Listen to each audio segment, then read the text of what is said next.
Hello, everyone. Welcome to Interior Wellness. I'm Elizabeth, and today I am interviewing Steve Chambers. We're so excited to have him on our show. This is our first Google Hangout interview, and we're just checking it out, trying it out. And Steve has been so kind as to come onto our show and share some amazing and inspiring information with us. Thanks for joining us, Steve. Yeah, you're welcome. Thank you. Thanks for having me. Absolutely. How's your day been? Pretty good. What did you do? Went to the gym. Just got back from the gym. Did a 5,000-meter row and 30 something called bear complex. Oh, I'm going to have to get you to describe that to us once we get into the body of our interview today.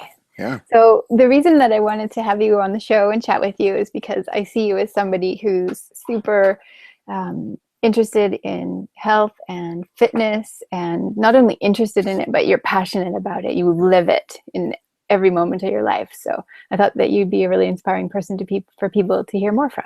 Yeah, cool. Yeah. So my first question, and we can go all over the place, so we don't have to follow questions, but I have a few. My first question for you is, how did you get started with being a healthy and fit person? What's your story? What's my story? Well, let's see. I grew up playing a lot of sports. I was just put in them as a kid. I played baseball, soccer, on leagues, and then throughout school started joining sports teams. I guess it grew into a passion. I mean, I didn't choose it when I was a kid, but I got put in these things because my parents wanted me to be in active stuff, so it ended up being sports, and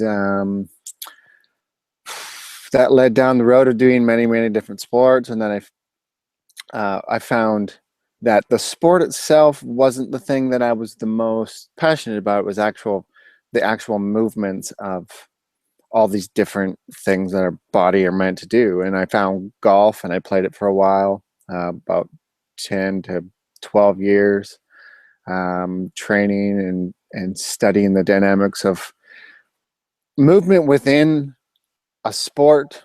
But it turns out that after I stopped doing that, and now I'm more into fitness and CrossFit and those kind of things, it's transferable. So it's like if you learn how to move in one area of life, you kind of learn how to move in all areas of life.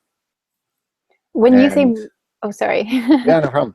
And When you say, now it's just learning the proper functions of the human body that we use all the time. Like a squat in a gym transfers to a squat, getting up off a couch, or getting up off a floor, or picking something up, or just using that in everyday life. nice. Yeah, Sounds like you were one of the lucky kids whose parents put them in sports throughout their lives. yeah, for It's so sure. important. I mean, I see so many kids nowadays who are just, they sit on the couch all day, or they sit in chairs, and that's not what a little child's body is supposed to be doing, or anybody's body is supposed to be doing, especially kids. Yeah, for sure. I mean, I grew up running a lot. Obviously, those sports have a lot of running. And then I was motorbiking when I was at home, and always outdoor playing in the dirt and moving around. So pretty Nice. much moved since the day I was born. Very cool. Yeah. I heard you use the word movement just now, and I thought, what does that mean? Like, when you say you got interested in the movement of golf, or interested in the movement of the activities that you were doing, Right. what does that actually mean when you say movement? Like, aren't we just like moving around, or what does it mean?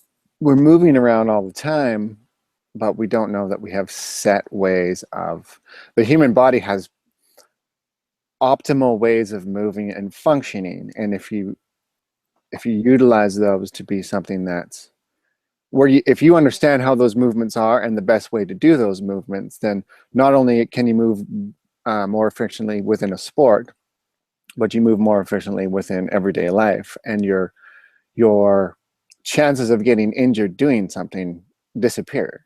Like your injury rate of just picking something off the ground, for example, with a super rounded back, because nobody taught you how to lift, is really, really high. You blow discs in your back, or you hit somebody, all of a sudden one day they're like, I pulled my back. And it's like, yeah, you pulled your back, but it's not because you lifted that thing. It's that you've lifted so many times what happened. But if you had proper function and knew how to actually lift, then your everyday life, your body would feel good. Our bodies are not supposed to hurt, ever. They're not supposed to hurt. And we all get so used to like every day we wake up in pain. I just had a momentary glitch there for a second. I clicked a button and it muted you. You were saying something about picking something up. Could you repeat whatever it was you said? There's something important about picking something up.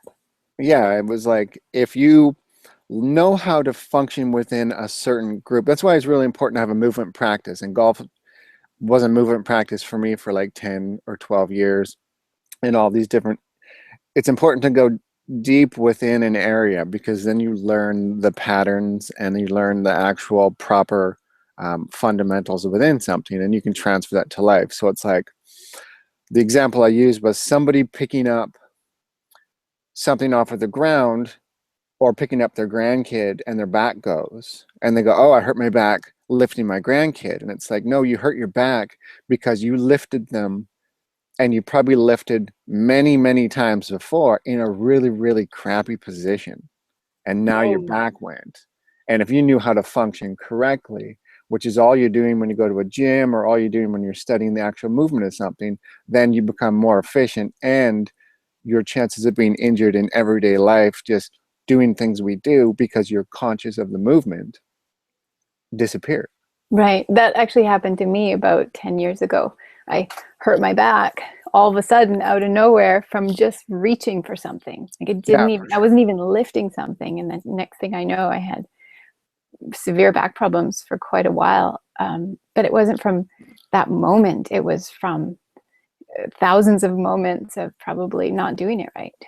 Built up yeah. And over the that. only way to know if you're, we have these unconscious patterns, but the only way to create really uh, good patterns of movement are to have a, or is to have a movement practice and then have that relate into your life. Because then when you go to pick something up, or before you pick something up, you'll be like, hang on a second, am I doing that correctly? Would I pick 200 pounds off the ground like this?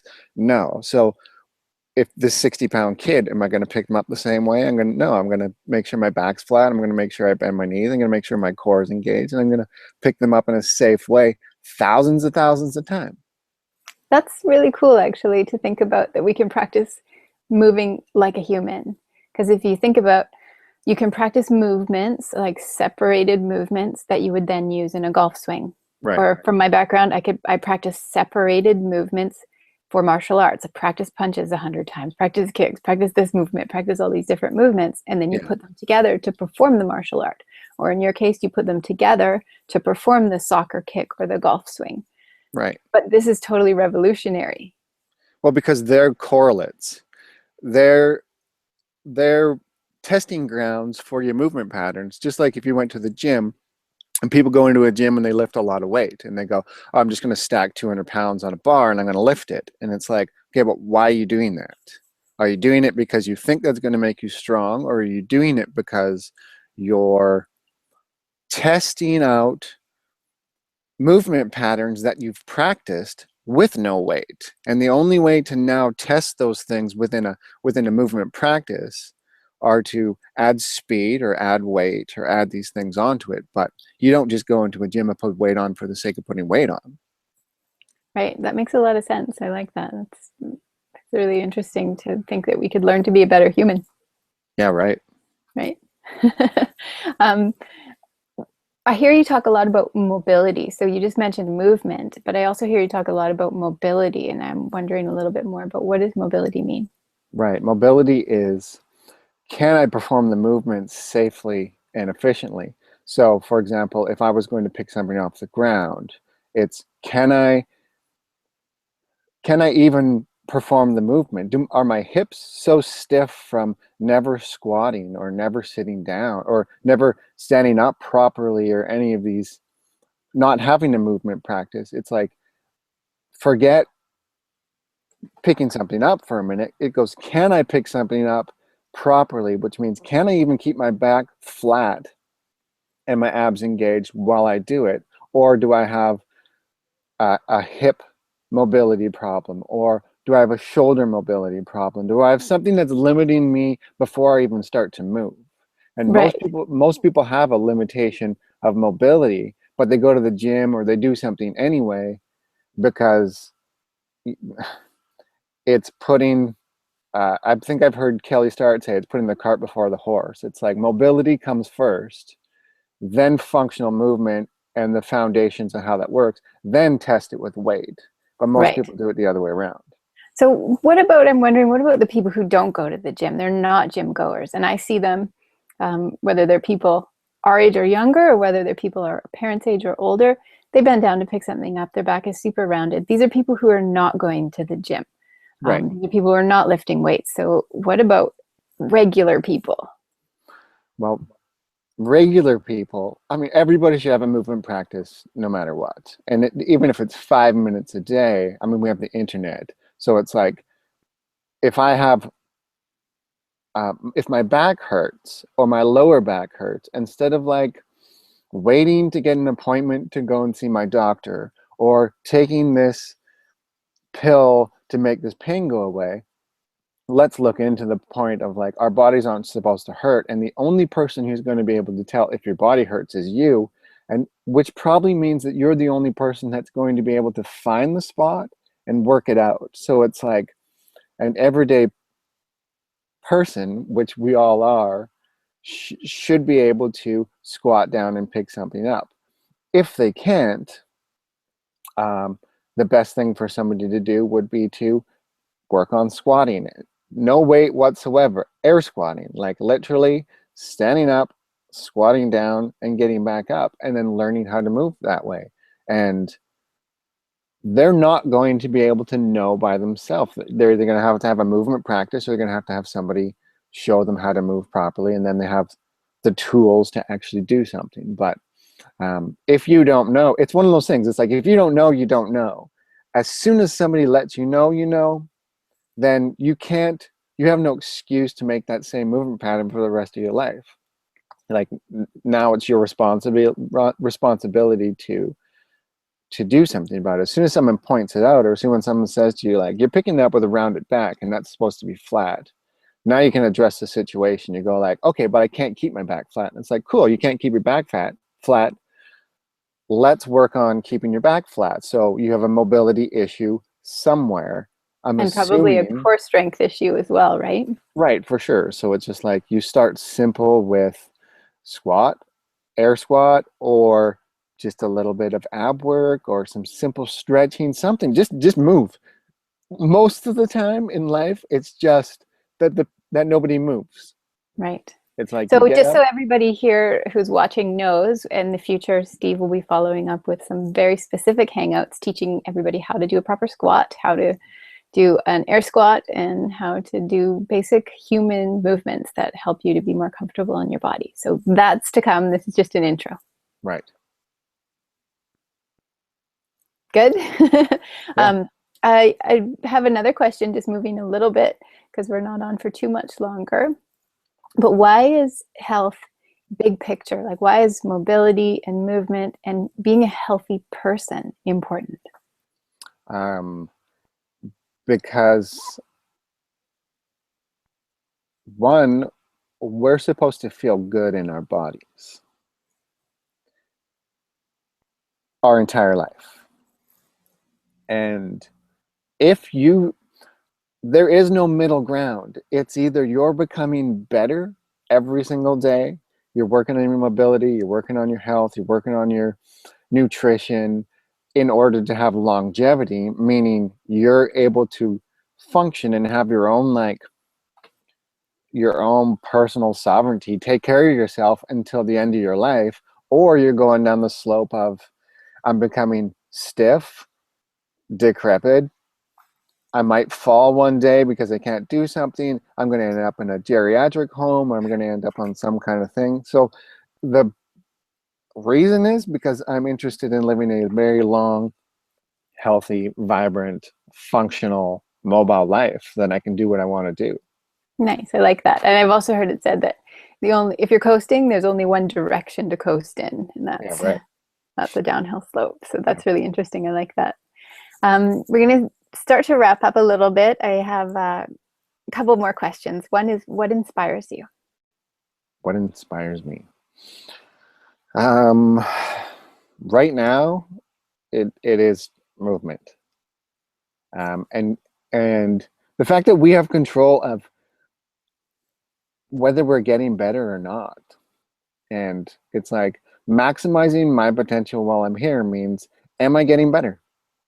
I'm inspired by becoming the best version of myself. And I figure if you focus on one area and really like raise that part up, it's probably a good idea, or it's probably going to raise the rest of your life up too. So right now it's mobility and fitness and function. Awesome. That's very cool. And then final question for you. If you could give our listeners and viewers 3 top tips for a healthy and vibrant life. Um, Sleep more, uh, drink more water. I mean, those are 2 seemingly simple ones, but they're the most neglected ones. And the third one would be reduce your intake of carbohydrates. Nice. So sleep more, drink more water, and reduce your intake of carbohydrates. I Yeah, like it. Yeah. Nice. Any final words that you'd like to leave our audience with? Final words. Move. Just move. Any form of movement outside of your daily, I get up, I sit down, I, move. Just move a little bit. 5 minutes a day, just move in a different way than you normally do, and just watch what happens. That's awesome. How can we best stay in touch with you, Steve? You can get a hold of me at stevenchambersphoto@gmail.com. That's hooked up to my photography stuff. We can talk about that at a different time. And on Google Plus. Very nice. Stephen Chambers on Google Plus. You'll see the little picture of him with his toque on, I think, everyone. So you'll know that you've got the right Stephen Chambers because he's not the only one. Yeah. Very cool. We'll post your contact information in the links below this video as well. So just want to say thank you so much for taking the time to be on Interior Wellness TV. We're happy to talk to you, and we look forward to talking to you lots more in the future. You have so much to share, and we're going to do some interactive videos where people can learn some actual technical stuff from you. Perfect. Very Sounds cool. great. Thanks for having me.